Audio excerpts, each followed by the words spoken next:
Well, hey there. Welcome to another episode of Bill Selak Talks. My name is Bill Selak. This is me talking.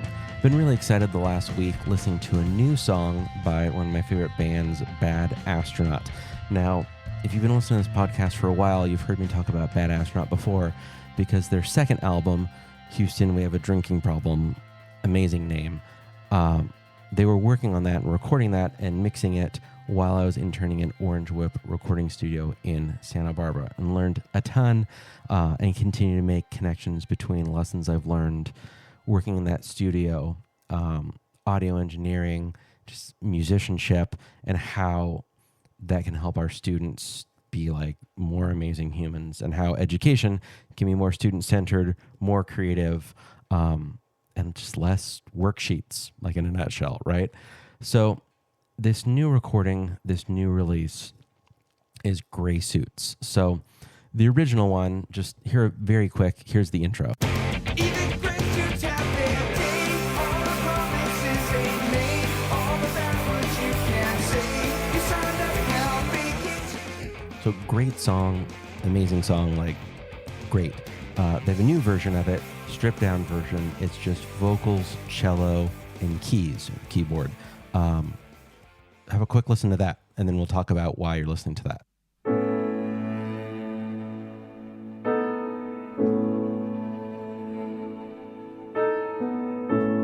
Even gray suits have their day. All the promises they made, all the bad words you can't say. You signed up now, fake it. You signed up now, make it. All right, so again, like, stellar song. Like, Joey's vocals are amazing. Angus's cello's, like, gorgeous. Todd's keys are amazing. And so it's not just that this is a stripped-down version, and we're like, cool, stripped-down version, like, it's nice to get something from, an artist you love. But really what's interesting for me is the restraint in the recording of this song. So it's not just that they have keys and then Angus comes in with the cello. It's that they don't add guitar. They don't add anything else. And they could. I was chatting a little bit with Tom, their guitarist, on the Instagram. Do the kids call it the Insta? I don't know how to say it in a cool way. I was like, dude, like, the new song is legit. And mentioned, like, I love that actually there wasn't guitars despite him playing guitar and being a really good guitar player. And he's like, yeah, like, they were talking about like doing some kind of ambient kind of guitar sounds, and I could totally hear where that would go. And like, if this project was thrown to me and they're like, add some stuff, I could add some stuff. And I think that there's such a bias towards recording in music where it's like, let's add the next thing. And I love that they stopped. There's just keys, cello, vocals, done. And I think that that's a really like mature choice as a band, as musicians. And immediately my mind jumps to like, okay, so how does this apply to the classroom? This isn't just like, oh, cool song. It's like, all right, let's talk about like how this can impact teachers and students in schools. And the idea of restraint in education in our classrooms, I think, is a really powerful thing.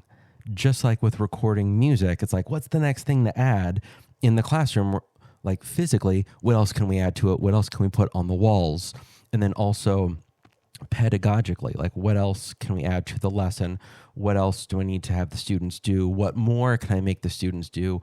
Oh, we ran out of time. Let's give them more homework, as though kids already aren't kind of overbooked with every minute of every day.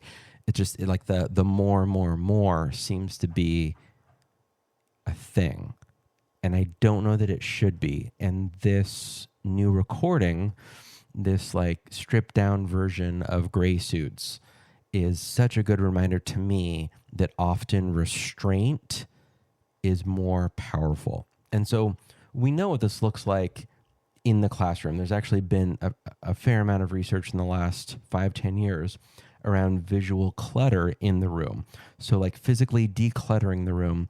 The thing I've heard that kind of stuck with me is kind of a 50% rule, like half of your classroom should have stuff on it, but then half of the wall space, kind of square footage wise, should be blank, because we know that it actually, when you have every square inch of a classroom filled, focus drops, and the ability to really, just for lack of a better word, be calm drops.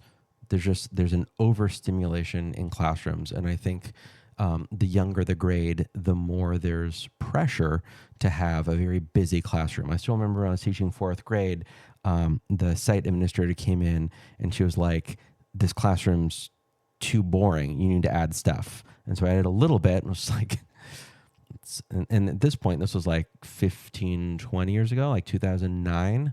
Like I knew that an over decorated classroom actually impairs focus, and kept coming back until it was just like, tell me how much stuff I need to put on the wall until you're okay with it. So I think physically decluttering a room, having restraint that way is important, but then also restraint with how much we as educators talk. There's such like a deeply ingrained bias towards good teachers are teachers that are talking. And when you think about all the media, anytime we see a teacher, what are they doing? Right? I'm going to give you like 3 seconds to picture this. Do you have it? Right? Let's see if your visual matches mine. Teachers in the front of the classroom, teachers lecturing, teachers generally kind of boring. Students are generally like either goofing off, trying to goof off, or just completely disinterested. Like this is the picture that media paints for what teaching looks like. And it's just not what good teaching looks like. Good teaching is actually restraint and kind of decluttering the teacher's presence. So let's dig into that just a tiny bit. Like, what does that look like? What does that sound like? What does that feel like to declutter or show more restraint in teachers talking? So for me, my best example of this is Breakout EDU. And so I got started with it back when it was only a physical box. And so very quick, like overview of Breakout EDU for those that don't know. Instead of being an escape room where you're in the room and you have to break out of the room, there originally the way it was set up is there was a box the size of maybe 2 shoe boxes put together, and there's a hasp on it, and so one lock suddenly became up to 6 locks, which meant there were up to 6 different puzzles for students to solve. And there are clues around the room, some obvious, some not. Most kind of cryptic, most took a handful of guesses, where like it had the letter D, but actually the letter D was the number 4 because it's the 4th letter of the alphabet. Like these kind of like cluey, like tricky kind of things.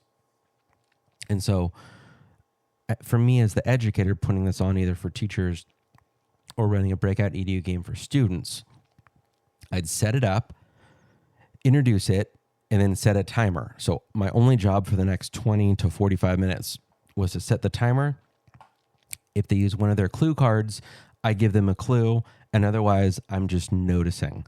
And it was the most challenging thing for me to show restraint as an educator. I was about to say in life, possibly also in life, but for sure as an educator, because I feel like what a teacher looks like and like what my instincts were every single time was, let me help them, let me give them the answer.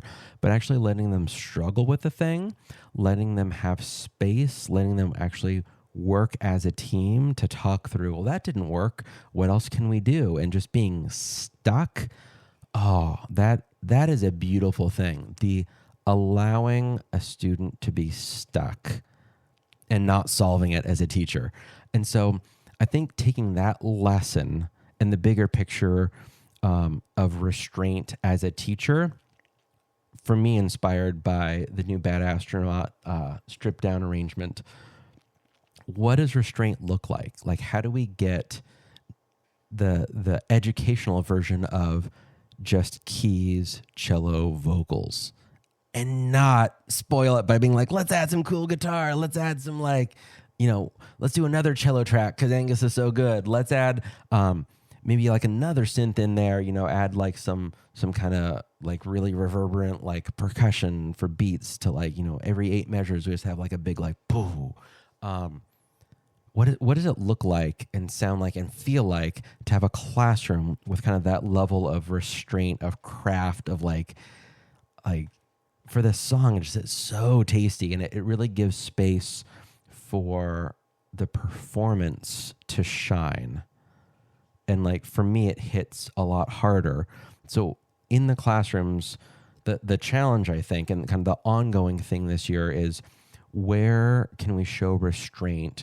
Where can we do less in the classroom?